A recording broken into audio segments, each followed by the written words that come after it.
Hi everyone! It's Thursday, so I'm back with another video, but this time I'm not doing a video about fashion. I thought I'd do a video on curly hair.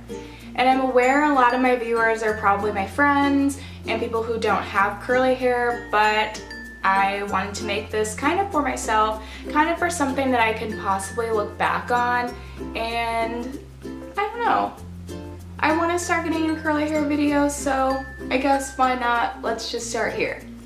So, as many of you guys know, if you follow me on Instagram, I just chopped off a lot of my hair. I wouldn't necessarily call it a big chop. I mean, for me it's a big chop, but for some people, maybe not so much. My hair, let's see if I can pull up the before picture, and if I get really crafty, maybe I'll put it right here, but I don't think I know how to do that.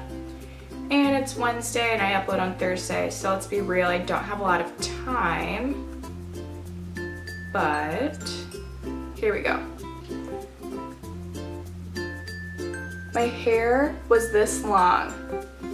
That is so long. It was probably like down to here.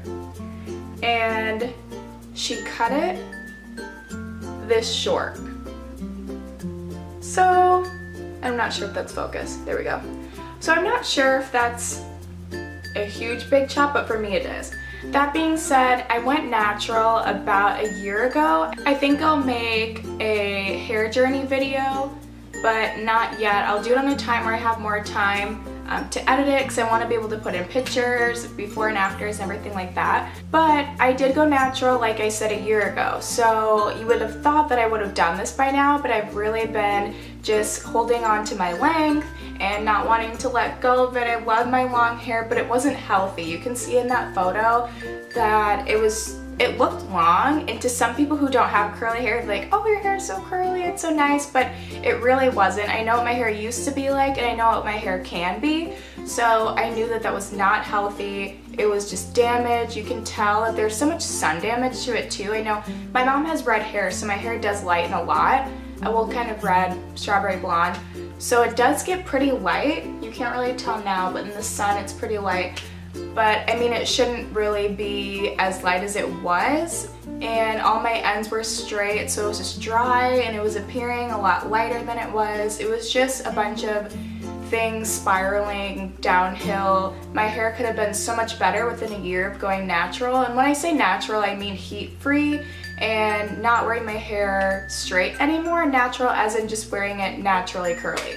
So yeah, let's get into the video. I'll just be telling you guys tips and tricks that I did to get my hair to where it was, and then how to further my hair journey and get it even better.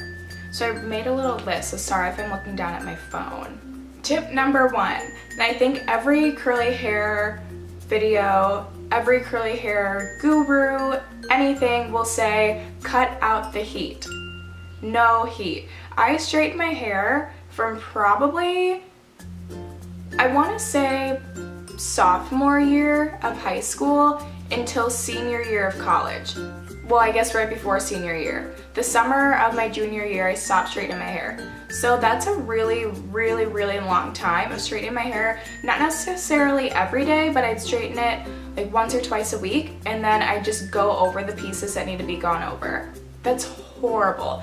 Granted, I was using heat protectant, but it really didn't do much, and my family would always be like, Monique, stop, you're ruining your hair, blah blah blah, and I didn't want to hear it, because me straightening my hair was meaning that I was fitting in more at school, and even if I necessarily wasn't, which I probably wasn't, but in my mind I was, because all my friends had straight hair. I didn't have any friends with curly hair.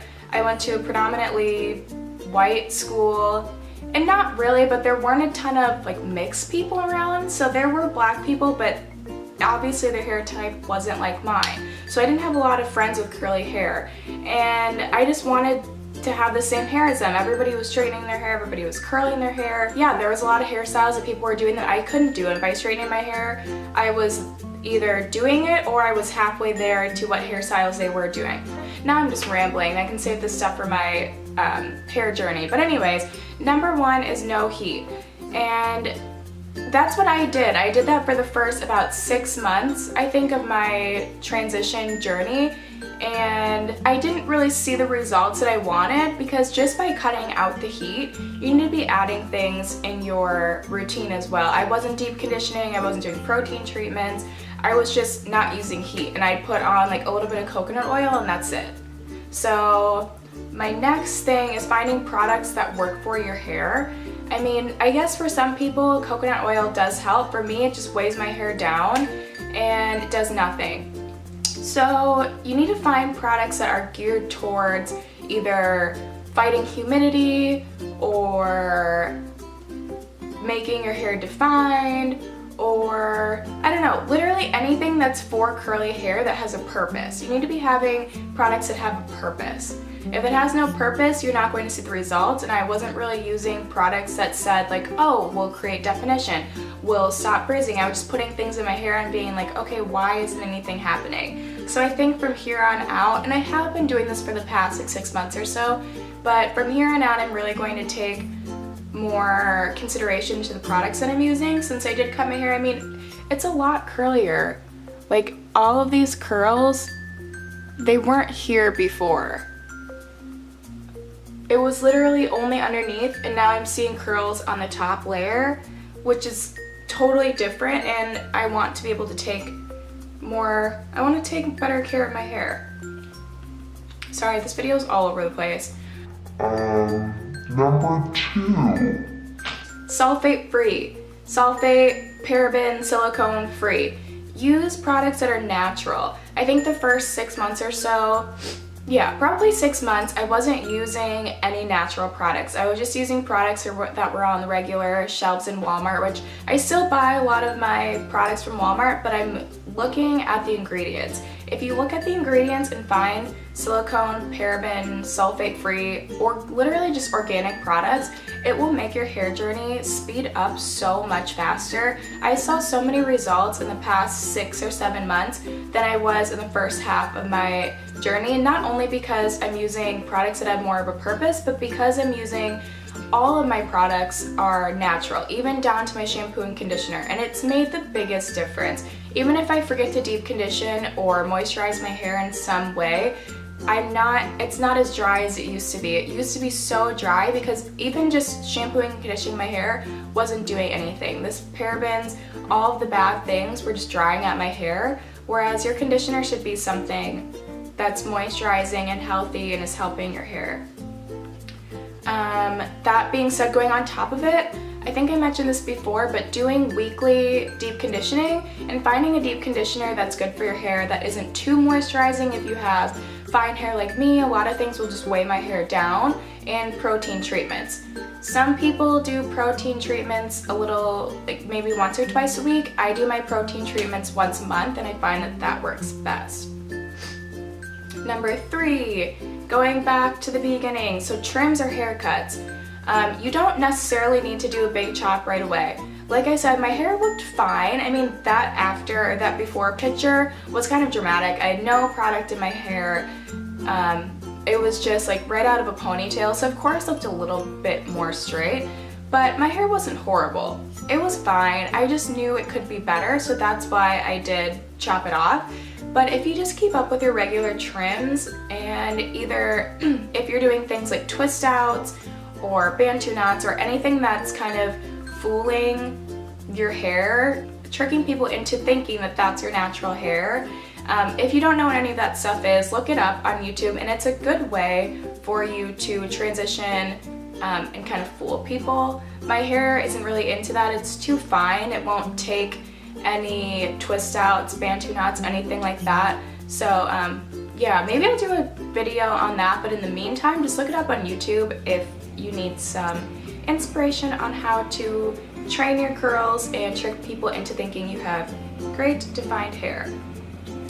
And then I kind of covered the last thing too, just by kind of rambling, just finding stylers that have a purpose. But yeah, that is my rambling video. I see I'm now at 10 minutes, and I don't really like to make my videos that long, but I thought this was a good opportunity to kind of just say what I've been doing, and I probably missed some things too, but I do want to make a more comprehensive video on my transition and put in pictures, because those are the videos that I love to watch. And I've been natural, I said now, for a year, and I'm still watching hair journeys on YouTube just because I love watching where people begin and where they end up, because I know this isn't the end result for my hair. I know it can be a lot curlier, I know it can be bigger, so stay with me in this journey to finding where my hair ends up. Thank you for tuning in. Thank you for watching. If you don't have curly hair, thank you for subscribing, and if you aren't subscribed, please give me a subscribe. It really means a lot to me.